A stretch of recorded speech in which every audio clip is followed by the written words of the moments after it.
So growing up in the suburbs of the city of Bombay, I was never really interested in things that most other people of my age were interested in. In fact, I was quite bullied for pursuing Indian classical music, and I was made fun of for doing things that others would find absolutely mundane. For example, I would love, absolutely love, for hours on end, just staring at the ceiling and doing nothing. The subtler and the more profound always grabbed my fancy.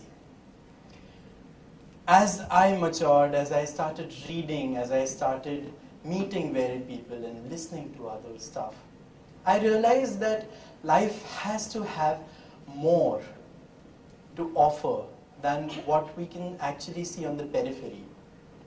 So this surge took me to philosophers, to thinkers, to mentors, to gurus.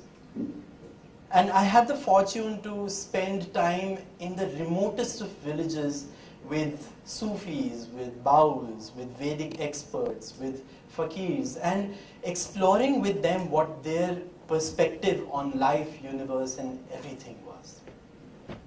Mysticism had started opening its doors gradually to me.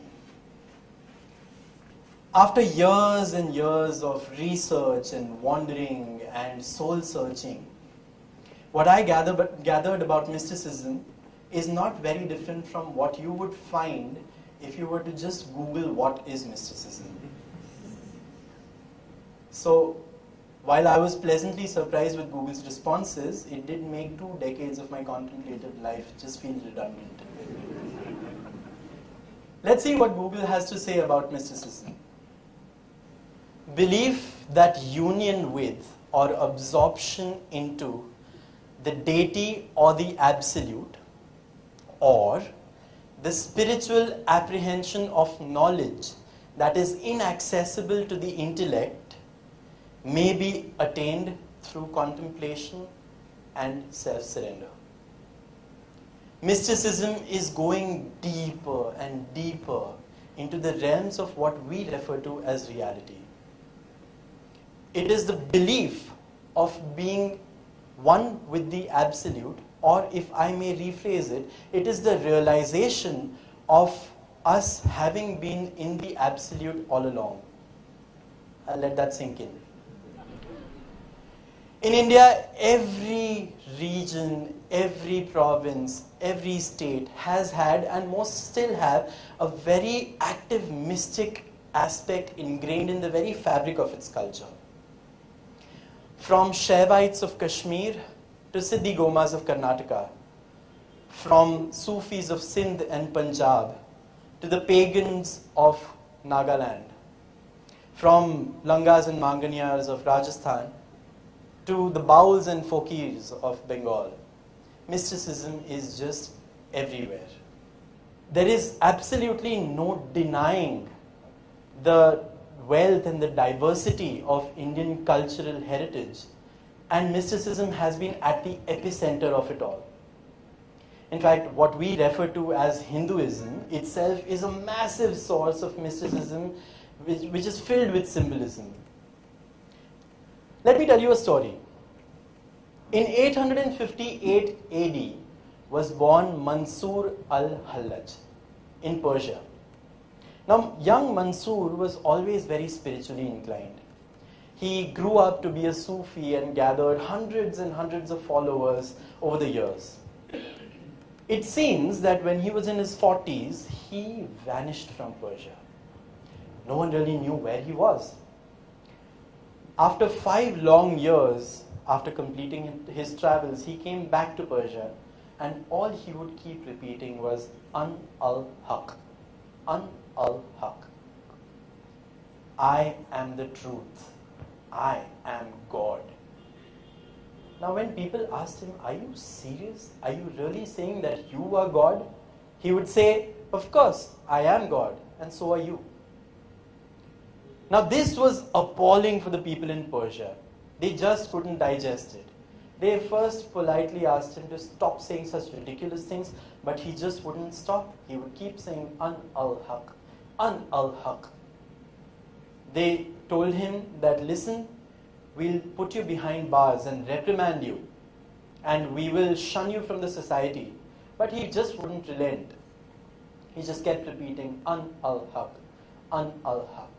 How could he say that? God is the all-powerful, the supreme, the all-pervasive, and we are mere mortals. But he just wouldn't stop. He just kept saying, An-al-Haq, An-al-Haq. They told him to stop, or else he would be pelted with stones and he would be made an example of. But that didn't stop him. He kept relenting his chant, An-al-Haq, An-al-Haq. They tied him in front of everyone. They cut his hands off. They cut his legs off. And they let him bleed to death. But his last breath only said, An-al-Haq, An-al-Haq. Later, they discovered that the 5 years that he was missing for, he had actually wandered off and made his way towards India. And there he became an ardent follower of the Advait philosophy. Advait is the philosophy of non-dualism, propounded by Adi Shankaracharya. He became an ardent follower of that and came back to Persia to spread this knowledge. And over the centuries, this concept of Advait or non-duality became one of the core beliefs of the Sufi philosophy. Like Mansur al-Hallaj, innumerable mystics have professed this concept of being one with the divinity or being the divinity itself. You know that feeling when you're faced with surreal natural beauty? When you see a sunrise or a sunset and you feel so expansive from within. You feel one with the sun, the moon, the stars, the skies, the ocean, the mountains. That is just a glimpse of the non-duality or the Advait that we speak of. Being one with the Absolute or being the Absolute itself. My personal life experiences prompted me to bring this philosophy to real life experiences, to everyday life. And in that ordeal, I realized that this philosophy of Advait calls for a very deep acceptance of each other, for who we are. It calls for a love that goes beyond these petty man-made divisions that we've made, these divisions of religion, caste, color, creed, these boundaries that are merely sketched on a piece of paper.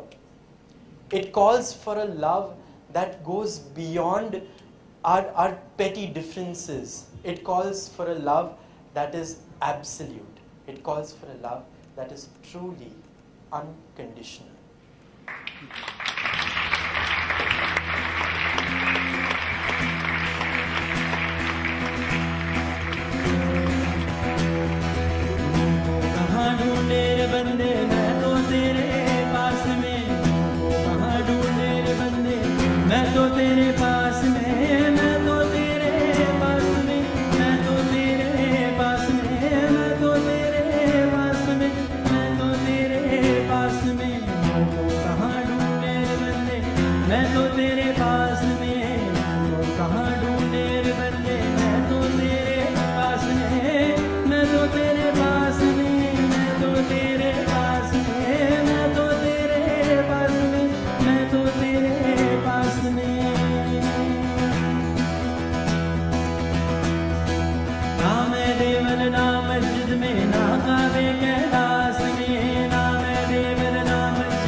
मंदिर मस्जिद हर चौखट पर बने फूल जो ढूंढा निरंतर तुझ में बसा मैं बन के समंदर बन के